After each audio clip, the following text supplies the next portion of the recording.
ठीक है, तो हम किसकी बात कर रहे थे बच्चों? हम बात कर रहे थे आपके टर्शरी क्वाटरनरी स्ट्रक्चर की।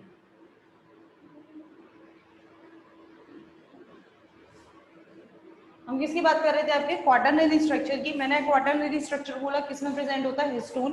बेसिकली न्यूक्लियोसोम्स होते हैं, आप सबने सुना होगा, आई एम श्योर।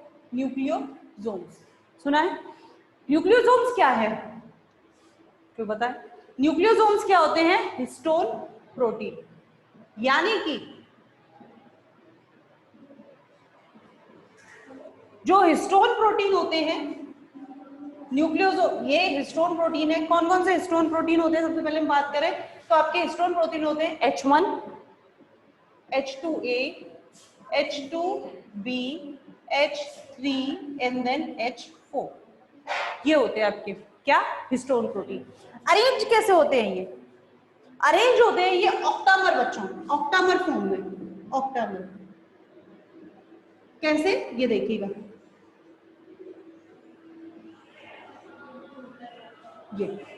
ये जो आपको दिख रहे हैं ये सिर्फ आपको 4 दिख रहे हैं, ये 4 नहीं है, ये इसके पीछे भी है, ये इसके पीछे भी है, सेम ऐसे ही है। जैसे ये है आपका अगर H2 है तो एक H2 है, ये जो आपको दिख रहा है ये एक इसके पीछे है, गिरा, ठीक है ना? ये भी क्या है आपका? H2 है, ये जो इसके पीछे है। ये है आपका अगर H2B, तो ये एक H2B है, एक H2B इसके पीछे है, गिरा, ठीक है ना?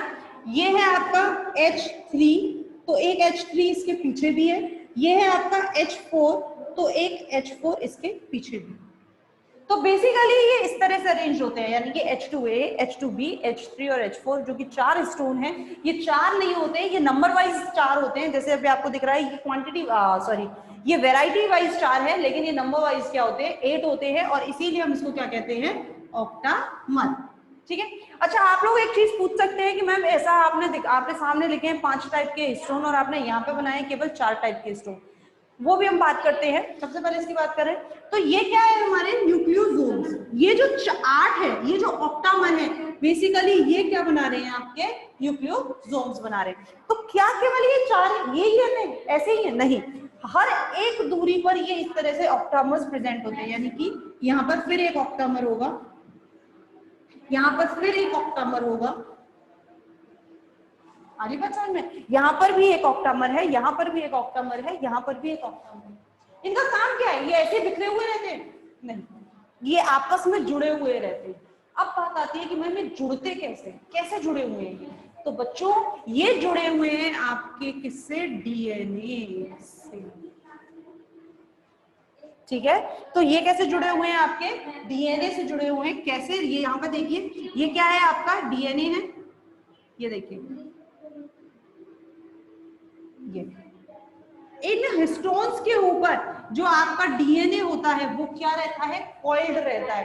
कॉइल्ड किस तरीके से रहता है? ये डीएनए जो है आपका पूरा की पूरा डीएनए इन हिस्टोन्स के ऊपर 1.75 टाइम्स टर्न कर लेता है। यानी कि जो आपका डीएनए है वो इन हिस्टोन्स के ऊपर, इन ऑक्टामस हिस्टोन प्रोटीन्स के ऊपर क्या कर लेता है? 1.75 टाइम्स क्या कर लेता है? कॉइल्ड कर लेता है, जिसकी वजह से ये इस ऑक्टामर को क्या करता है? कंप्लीट करता है। जैसे ये आपका एक डीएनए है, ये यहां से चला, इस तरीके से इसने कॉइल्ड करा, यहां पर आपका फिर एक दूसरा डीएनए है, ये डीएनए इधर कंप्लीट हो गया, यहां आपका फिर एक दूसरा डीएनए ये रहा जो इसको कॉइल्ड करेगा। ठीक है, यहां पर फिर आपका एक और डीएनए जो इसको कॉइल्ड करेगा, ये। ठीक, इस तरीके से कॉइल्ड होते हैं। तो ये क्या है? एक डीएनए कॉइल्ड कर दिया, यहाँ पे दूसरा डीएनए यहाँ कॉइल्ड कर दिया, तीसरा डीएनए यहाँ कॉइल्ड कर दिया, तो इस तरह से बिखरे हुए रहते हैं? बिखरे हुए नहीं रहते। क्या करते हैं? ये डीएनए इस वाले डीएनए के साथ क्या रहता है? ज्वाइंट रहता है। या ऐसे ही ये वाला डीएनए इस वाले डीएनए के साथ क्या रहेगा? ज्वाइंट रहेगा, एंड सो ऑन। यानी कि ऐसे ही इसका डीएनए आगे डीएनए के साथ ज्वाइंट रहेगा, उसके बाद आगे, तो सो ऑन। इस तरह से ये प्रोसेस चलती रहती है। ये ज्वाइंट कैसे होते हैं? कोई फेविकॉल थोड़ी ना है, कोई ग्लू थोड़ी ना है कि चिपक जाएंगे। ये चिपकते हैं आपके H1 प्रोटीन से। जिस H1 की हम बात कर रहे थे कि हिस्टोन प्रोटीन 5 तरह के होते हैं, H1, H2, H2B, H3, H4। जो हम बात कर रहे हैं, जिसमें से हमने देख लिया H2A, H2B, H3 और H4, ये चार क्या बनाते हैं आपके न्यूक्लियोसोम्स बनाते हैं, ऑक्टामर बनाते हैं, हिस्टोन प्रोटीन का एक पार्ट बनाते हैं। लेकिन जो H1 होता है वो बेसिकली काम करता है आपका यहाँ पर, ये रहा आपका H1, और इसीलिए हम H1 प्रोटीन को क्या कहते हैं, लिंकर प्रोटीन या लिंकर डीएनए भी बच्चों कहा जाता है। यानी कि ये दो डीएनए को, दो न्यूक्लियोसोम्स को आपस में लिंक करने का काम कर रहा है, इसीलिए हम H1 को और क्या कह सकते हैं, लिंकर डीएनए या लिंकर प्रोटीन भी कह सकते हैं। तो आई एम श्योर आपको ये बात समझ में आ गई। अच्छा, आपने यहाँ पे एक चीज देख ली है कि जो आपका जो डीएनए है वो आपके हिस्टोन पर क्या हो रहा है, कॉइल्ड हो रहा है। और कॉइल्ड भी कैसे हो रहा है, नॉर्मली कॉइलिंग नहीं हो रही है, जो आप देखते हैं कि 2 डिग्री कॉइल्ड है और वो घूम रहा है, नॉर्मली कॉइलिंग नहीं है। हिस्टोन प्रोटीन के ऊपर ये कैसा है, आपका सुपर कॉइल्ड है, और इसीलिए हमने आपको बोला था कि क्वाटरनरी कॉन्फ़िगरेशन कैसी होती है बेटा, सुपर कॉइलिंग होती है। क्वाटरनरी कॉन्फ़िगरेशन कैसी है आपकी, सुपर कॉइलिंग है।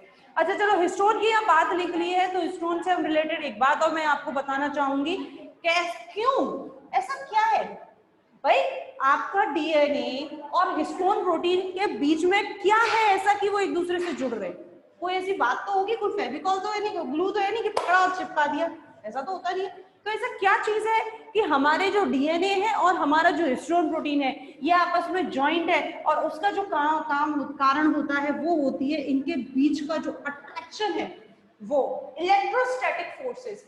इलेक्ट्रोस्टैटिक फोर्सेस किसकी वजह से, due to because of the charge, इनके बीच में चार्ज होता है। डीएनए पे कौन सा चार्ज होता है, या दैट्स करेक्ट, डीएनए पर कैसा चार्ज होता है आपका, नेगेटिव चार्ज होता है, नेगेटिव चार्ज। और ये नेगेटिव चार्ज किसकी वजह से होता है, फॉस्फेट की वजह से होता है। हमने कल बात करी थी आपको, मैंने कल आपको पढ़ाया था कि जो आपके एस्टर बॉन्ड्स बनते हैं वो किसके बीच में बनते हैं, फॉस्फेट के थ्रू बनते हैं। फॉस्फेट उनसे बॉन्ड बनाता है with the 3rd carbon and the 5th carbon, ये बात हम कल कर चुके हैं। तो जो फॉस्फेट होता है डीएनए की जो बैकबोन होता है, एक बात मैं आपको और यहाँ क्लियर कर दूं, शुगर एंड फॉस्फेट दोनों मिलकर डीएनए की बैकबोन बनाते हैं बच्चों, शुगर और फॉस्फेट, ये दोनों मिलकर डीएनए की क्या बनाते हैं बच्चों, बैकबोन बनाते हैं। आगे बात समझ में, शुगर और फॉस्फेट क्या मिलकर बनाते हैं आपके डीएनए की बैकबोन बनाते हैं। तो जो डीएनए होता है इसकी जो बाहरी तरफ है, जो शुगर और फॉस्फेट है, ये कहाँ होते हैं, डीएनए की बाहर होते हैं, जबकि जो न्यूक्लियोसाइड्स होते हैं वो कहाँ होते हैं, डीएनए के अंदर होते हैं। ठीक है, तो अगर मैं बात कर रही हूँ कि डीएनए पर चार्ज कैसा होता है, नेगेटिव चार्ज होता है, और नेगेटिव चार्ज किसकी वजह से होता है, उसके फॉस्फेट की वजह से होता है। तो ये अपने आप में सेल्फ अंडरस्टूड है कि अगर डीएनए पर नेगेटिव चार्ज है तो हिस्टोन पे कैसा चार्ज होना चाहिए, पॉजिटिव चार्ज। ठीक है ना, तो आपके डीएनए पर कैसा चार्ज है, नेगेटिव चार्ज है, जबकि आपके हिस्टोन पर कैसा चार्ज है, पॉजिटिव चार्ज है। ठीक है, और इन्हीं चार्ज की वजह से डीएनए और हिस्टोन प्रोटीन आपस में क्या दिखाते हैं, बाइंडिंग दिखाते हैं, आपस में अट्रैक्शन दिखाते हैं। आगे बात समझ में, तो ये हो गया आपका न्यूक्लियोसोम्स का टॉपिक, न्यूक्लियोसोम कैसे बनते हैं। चल,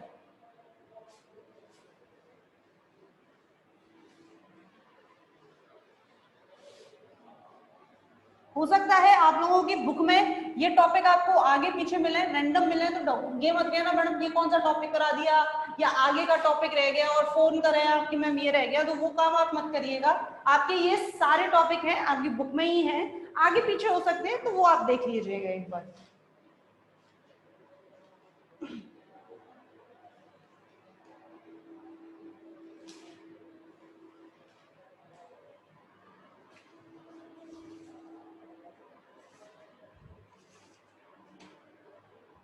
चलिए, इसके बाद हम थोड़े से इनके रोल्स की बात कर लें, जो आपके एक एक पॉइंट है, वैसे मैं कल बात कर चुकी हूँ उनके बारे में थोड़ा बहुत आप लोगों से, पर फिर भी थोड़ा सा बात करें। जैसे कि आपके इधर दिए हुए biological role of DNA, DNA के बायोलॉजिकल रोल क्या क्या है, तो इसके बारे में तो कल मैं बात कर चुकी हूँ आई गेस, पर टॉपिक वाइज टॉपिक हम थोड़ा सा कर लेते हैं। चलिए जल्दी जल्दी, biological role of DNA, biological role of DNA. तो बायोलॉजिकल रोल ऑफ डीएनए में सबसे पहला हम बात करते हैं ट्रांसक्रिप्शन। सब जानते हैं, कल मैं इसके बारे में बहुत अच्छे से बात कर चुकी हूँ, आगे बात करने की जरूरत नहीं है। डीएनए से आरएनए का बनना क्या होता है, ट्रांसक्रिप्शन होता है। वही आरएनए, वही मैसेंजर आरएनए जो डीएनए आरएनए बनाता है, that was the mRNA, messenger RNA. और वही मैसेंजर आरएनए आपका क्या करता है, आगे जाके ट्रांसलेट होता है और क्या बनाता है, प्रोटीन बनाता है, और उसी के अकॉर्डिंगली हमारी बॉडी क्या करती है, फंक्शन करती है। ठीक है ना। तो ट्रांसक्रिप्शन ये क्या है, बायोलॉजिकल रोल है। पेरेंट्स से ऑफस्प्रिंग का बनना, सब चीज जो होती है वो कौन डिसाइड करता है, आपका ट्रांसक्रिप्शन के द्वारा ये डिसाइड होता है, क्योंकि वही एमआरएनए मैसेंजर आरएनए क्या लेके जाता है, आपका इंफॉर्मेशन को लेके जाता है। ठीक है। दूसरा रेप्लिकेशन, कल मैं बात कर चुकी इसकी, बहुत अच्छे से हम लोगों ने बात करी थी इसकी, हालांकि इसके प्रोसेस की बात नहीं करी है, तो डोंट वरी, प्रोसेस हम बात करेंगे। रेप्लिकेशन, रेप्लिकेशन क्या होती है, पुनरावृत्ति हम इसे कहते हैं हिंदी में। रेप्लिकेशन डीएनए का डीएनए को बनाना, and is the most compulsory and most important process in our body. हमारी बॉडी में होने वाली सबसे इंपॉर्टेंट प्रोसेस क्या है, यही है। ठीक है ना। तभी तो एक सेल से दूसरी सेल बनती है, दूसरी सेल से तीसरी सेल बनती है। आप लोग अपने आप फर्स्ट ईयर में पढ़ के आ चुके हैं सेल साइकिल, बहुत अच्छे से मैंने ही आपको पढ़ाई थी सेल साइकिल, तो अपन लोगों ने वहां कंप्लीट कर चुके हैं कि सेल साइकिल में भी होता है तो रेप्लिकेशन। दूसरा प्रोसेस क्या है आपका, रेप्लिकेशन। तीसरा प्रोसेस क्या है आपका, म्यूटेशन। म्यूटेशन सब जानते हैं, म्यूटेशन क्या होता है, म्यूटेशन होता है sudden and unexpected changes in the DNA. अगर मैं इसे आम भाषा में, हमारी भाषा में कहूं कि म्यूटेशन क्या होता है, म्यूटेशन गुड भी हो सकते हैं, म्यूटेशन बैड भी होते हैं, म्यूटेशन रिसेसिव भी होते हैं, म्यूटेशन डोमिनेंट भी होते हैं। ज्यादातर माना जाता है कि जो म्यूटेशन होते हैं वो हार्मफुल होते हैं, लेकिन ज्यादातर वो रिसेसिव भी होते हैं, तो जरूरी नहीं है आप में शो हो, लेकिन हाँ म्यूटेशन होते हैं। म्यूटेशन क्या होता है कि by chance due to the, आप लोगों ने जैसे पढ़ा है शायद कि यूवी लाइट्स की वजह से अगर आपके डीएनए में कोई बेस पेयर चेंज हो जाता है, होता है, ठीक है, तो वो क्या है, म्यूटेशन है।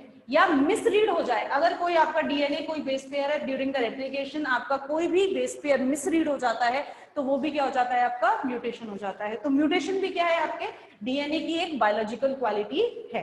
ठीक। चौथा इनहेरिटेंस। इनहेरिटेंस, डीएनए का इनहेरिट होना, इसके बारे में तो पढ़ने की शायद मेरे ख्याल से कोई जरूरत भी नहीं है, आप लोग सब जानते हैं बहुत अच्छे से कि इनहेरिट होना, डीएनए का one generation to the next generation, हम जानते हैं डीएनए क्या होता है, इनहेरिट होता है, और उसी को हम क्या बोलते हैं, इनहेरिटेंस। ठीक है। इसके अलावा और क्या हो सकता है, रिकॉम्बिनेशन। रिकॉम्बिनेशन जानते हैं हम लोगों ने मियोसिस में पढ़ा है, आई गेस सेल साइकिल में पढ़ा था। रिकॉम्बिनेशन क्या है, क्रॉसिंग ओवर, दो होमोलोगस क्रोमोसोम्स के बीच में अगर क्रॉसिंग ओवर होता है तो उसे हम क्या कहते हैं, रिकॉम्बिनेशन कहते हैं। जैसे फॉर एग्जांपल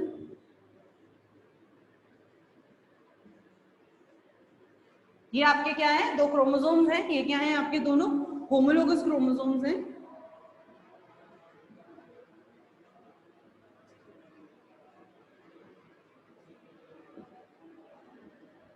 क्या है ये, आपके होमोलोगस क्रोमोसोम्स हैं। इन दोनों होमोलोगस क्रोमोसोम्स के बीच में क्या होता है, क्रॉसिंग ओवर होता है। ये हो गया दोनों के जो क्रोमेटिड्स है, sister chromatids, non sister chromatids, sorry, ये क्या होते हैं, सिस्टर क्रोमेटिड्स। ये भी क्या है, सिस्टर क्रोमेटिड्स हैं, लेकिन ये दोनों क्या है, सिस्टर क्रोमेटिड्स नहीं है, ये क्या है, नॉन सिस्टर क्रोमेटिड्स हैं। ये होमोलोगस क्रोमोसोम्स हैं, लेकिन इनके क्रोमेटिड्स क्या होते हैं, सिस्टर क्रोमेटिड्स नहीं होते। तो दो क्रोमेटिड्स के बीच में क्या होता है, क्रॉसिंग ओवर होता है, जिसकी वजह से क्या होता है, इसकी जीन यहाँ ट्रांसफर हो जाती है और इसकी जीन यहाँ ट्रांसफर हो जाती है, और इनके ट्रांसफर होने की वजह से एक नया रिकॉम्बिनेशन बनता है, जिसे हम क्या बोल देते हैं, रिकॉम्बिनेशन। ठीक है। तो ये भी क्या है, डीएनए की एक बायोलॉजिकल क्वालिटी। ठीक। तो ये कुछ डीएनए की आपकी बायोलॉजिकल क्वालिटी थी। अब इसके बाद बात करते हैं हम डीएनए की केमिकल क्वालिटीज के बारे में।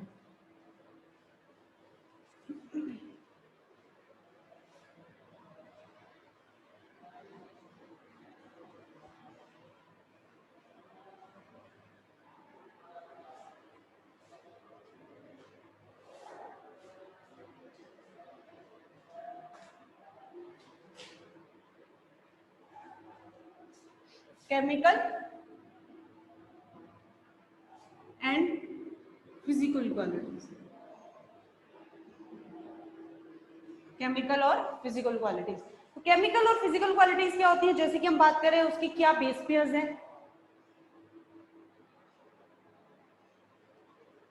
सबसे पहले मैं बात कर लेती हूँ डीनेचुरेशन। डीनेचुरेशन, दो वर्ड होते हैं बच्चों, डीनेचुरेशन और रीनेचुरेशन। ठीक है, दो वर्ड है आपके, क्या क्या, डीनेचुरेशन और रीनेचुरेशन। डीनेचुरेशन और रीनेचुरेशन क्या होता है? डीएनए का डीनेचर्ड हो जाना, यानी कि डीएनए का टूट जाना क्या कहलाता है? DNA denaturation. डीएनए, ठीक है, ये क्या हो गया आपका? टूट गया। ये अब इसके टूटने के कुछ भी कारण हो सकते हैं। कैसे? केमिकल भी हो सकता है, यानी कि कोई केमिकल है, कोई एसिड है, कोई एल्कलाइन नेचर है आपके केमिकल का, जिसकी वजह से आपका डीएनए क्या हो गया? डीनेचर्ड हो गया है, तो वो भी आपका एक कारण हो सकता है। या फिर थर्मल भी एक कारण हो सकता है, यानी कि आपने बहुत ज्यादा टेम्परेचर पे बॉइल कर दिया है डीएनए को, तो उस टाइम पर भी आपका डीएनए क्या हो जाता है? डीनेचर्ड हो जाता है, यानी कि जो डीएनए है वो खुल जाता है। अच्छा, डीएनए खुलेगा कैसे? कैसे खुलेगा डीएनए? बहुत सिंपल सी बात है, यानी कि उसके बीच के हाइड्रोजन बॉन्ड्स को अगर हम तोड़ दें तो डीएनए क्या हो जाता है? डीनेचर्ड हो जाता है। आगे बात समझ में? ठीक है, तो डीएनए क्या हो गया आपका? डीनेचर्ड हो गया। लेकिन जितनी जल्दी ये डीनेचर्ड होता है उतनी ही जल्दी ये रीनेचर्ड भी हो जाता है। फॉर एग्जाम्पल, आपने डीएनए को आपने डाला, डालने के बाद आपने उसे गर्म कर दिया, बॉइलिंग पॉइंट तक आपने उसे गर्म कर दिया कि इतना कि वो उसके बीच के जो हाइड्रोजन बॉन्ड्स है वो टूट गए और डीएनए क्या हो गया आपका? खुल गया। तो जैसे ही आपका डीएनए खुल जाएगा, लेकिन जैसे जैसे टेम्परेचर कम होता चला जाएगा, यानी कि आपका जो पानी है या जो भी आपका लिक्विड है जिसमें आपने डाला है वो ठंडा होता चला जाएगा, आपका डीएनए वापस क्या हो जाएगा? रीनेचर्ड हो जाएगा। क्यों? क्योंकि आपके दोनों डीएनए के प्रेजेंट जो बेस पेयर्स है आपस में क्या है? कॉम्प्लीमेंट्री है। इसकी वजह से जो दोनों डीएनए है आपस में क्या करते हैं? कंबाइंड होने की कैपेसिटी रखते हैं और दोबारा से ये क्या हो जाएंगे? रीनेचर्ड हो जाएंगे। ठीक है, तो हमारी बॉडी में ऐसा बहुत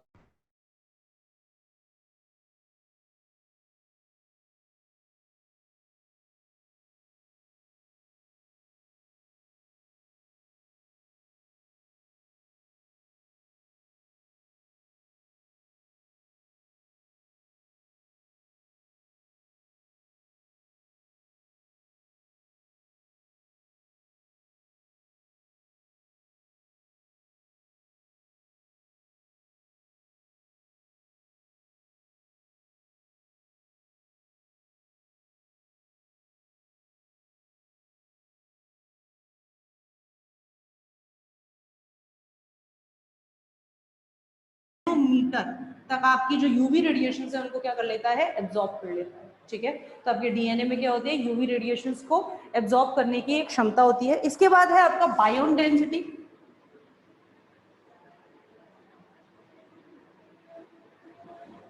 कितना बायोन्ट है आपका जो डीएनए है वो कितना बायोन्ट है, और इसको नापने का जो सबसे ज्यादा तरीका होता है वो होता है G+C कॉम्पोजिशन।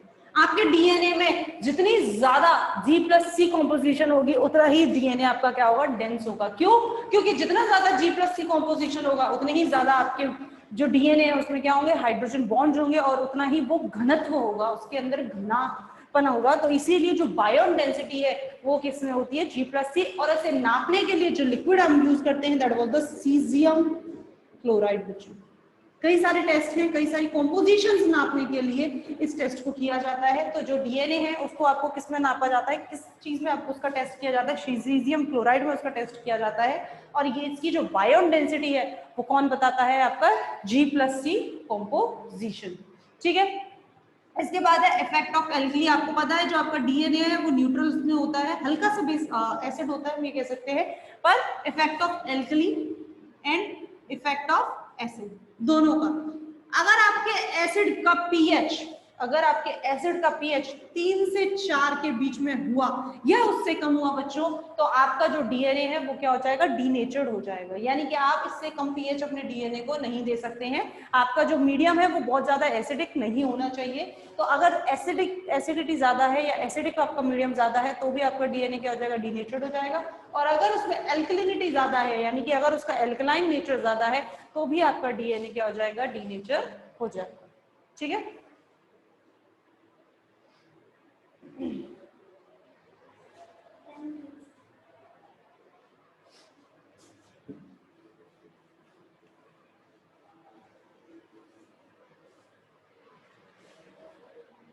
चलिए, तो ये कुछ केमिकल और फिजिकल प्रॉपर्टीज थी आपके डीएनए की। इसके बाद कुछ फोर्सेस होते हैं। अगर मैं बात करूं आपके कुछ फोर्सेस होते हैं, इंट्रैक्शंस होते हैं डीएनए के, कि डीएनए जो है वो आपका कौन कौन से फोर्सेस के बीच से लगा हुआ है। तो कई सारे फोर्सेस है, लाइक जैसे कि स्टैकिंग इंटरेक्शंस, स्टैकिंग इंटरेक्शंस, और इसमें होते हैं आपके वॉन डेर वाल फोर्सेस बच्चों।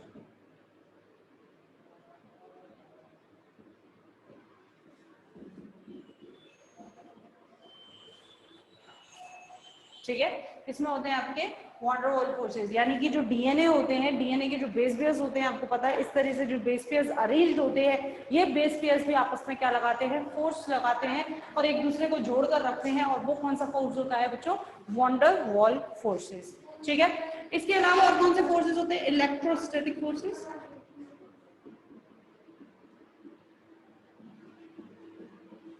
आपको पता है, मैंने अभी आपको बताया था कि डीएनए में क्या होता है, नेगेटिव चार्ज होता है, हिस्टोन प्रोटीन में क्या होता है, पॉजिटिव चार्ज होता है। तो सेम आपका डीएनए जिस भी लिक्विड मीडियम में प्रेजेंट है, जहां भी प्रेजेंट है वहां कोई ना कोई चार्ज तो होगा। ठीक है, तो क्योंकि डीएनए पे खुद पर चार्ज होता है तो वो हर तरीके के फोर्स लगाता है। अगर उधर नेगेटिव चार्ज है तो उधर रिपल्सिव फोर्स लगाएगा, और अगर उधर पॉजिटिव चार्ज है तो वो अट्रैक्टिव फोर्स लगाएगा। ठीक है, इसके अलावा और भी फोर्सेस होते हैं, लाइक आपको पता है आपके जो बॉन्ड्स हैं वो आपस में फोर्सेस लगाते हैं। तो कई तरीके के फोर्सेस होते हैं जो डीएनए पर काम करते हैं।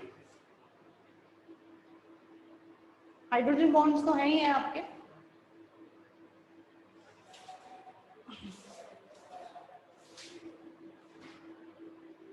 तो आई गेस आज आपका डीएनए का जो टॉपिक है वो कंप्लीट हो चुका है। ठीक, डीएनए आपका कंप्लीट हो गया है हमारा पूरा। डीएनए के केमिकल और बायोलॉजिकल नेचर पूरे हो गए हैं। डीएनए की आपकी जितने फॉर्म्स ऑफ डीएनए होते हैं वो कंप्लीट हो गए हैं। डीएनए का जो स्ट्रक्चर होता है, प्राइमरी, सेकेंडरी, टर्शियरी, क्वाटरनरी, वो आपका कंप्लीट हो चुका है। ठीक है, तो यहाँ आपका डीएनए कंप्लीट हुआ, डीएनए का हमारा टॉपिक कंप्लीट हुआ। हम शुरू करेंगे इसके बाद अब से आपका आरएनए। लेकिन इसका मतलब ये नहीं है कि आरएनए शुरू कर दिया तो हमारा डीएनए सब खत्म हो गया, नहीं। डीएनए का भी तो रेप्लिकेशन, ट्रांसक्रिप्शन, वो अलग टॉपिक बचा हुआ है। यहाँ हम जनरल इंफॉर्मेशन, हम जो हमारे डीएनए और आरएनए इनकी जो ले रहे हैं उसकी बात कर रहे हैं, जिसमें से आपका डीएनए का पोर्शन कंप्लीट हो चुका है। हम आरएनए की अगर बात करेंगे तो हम जानते हैं आरएनए कितने टाइप के होते हैं, 3 टाइप के होते हैं। कौन कौन से होते हैं, एमआरएनए, आरआरएनए और टीआरएनए, सब जानते हैं। तो बहुत ज्यादा बताने वाली बात ये नहीं है, आई गेस। एमआरएनए कौन सा आरएनए है आपका, या that's correct, that was the messenger RNA. ठीक है, आरआरएनए कौन सा है आपका, राइबोसोमल आरएनए। और टीआरएनए कौन सा है आपका, ट्रांसफर। ठीक है, ये 3 टाइप के आरएनए हैं आपके। कौन कौन से, mRNA, rRNA, tRNA. MRNA messenger RNA, rRNA ribosomal RNA, tRNA transfer RNA. MRNA क्या काम करता है, उसका नाम बता रहा है, मैसेंजर, यानी कि मैसेज लेकर जाता है। ड्यूरिंग द ट्रांसक्रिप्शन, जब डीएनए से आरएनए फॉर्म होता है तो उस टाइम पे हमारा कौन सा आरएनए बनता है, एमआरएनए बनता है, मैसेंजर आरएनए बनता है। आरआरएनए नाम समझ आ रहा है, राइबोसोमल आरएनए, यानी कि ऐसा आरएनए जो कहाँ मिलेगा अपन को, राइबोसोम्स में मिलेगा, जो राइबोसोम्स को फॉर्म करने में काम करेगा। वो कौन सा आरएनए होता है हमारा, राइबोसोमल आरएनए होता है। और टीआरएनए की अगर मैं बात करूं, टीआरएनए क्या है, ट्रांसफर आरएनए, यानी कि ये वो आरएनए है जो क्या लेके जाता है आपका, अमीनो एसिड लेकर जाता है। जो क्या लेकर जाएगा आपका, अमीनो एसिड्स लेकर जाएगा। कहां पर, यहाँ पर अमीनो एसिड को लेकर जाएगा, किसके लिए, for the formation of protein. किसके ऊपर, एमआरएनए के ऊपर। और इस प्रक्रिया को हम क्या कहते हैं, इस प्रक्रिया को हम कहते हैं ट्रांसलेशन। ठीक है, तो ये होते हैं तीनों आरएनए, एमआरएनए, आरआरएनए और टीआरएनए। कैसे काम होता है, क्या होता है, इसकी बात हम करेंगे आपसे नेक्स्ट क्लास में। ओके बच्चों, चलिए आज के लिए इतना काफी है। Thank you.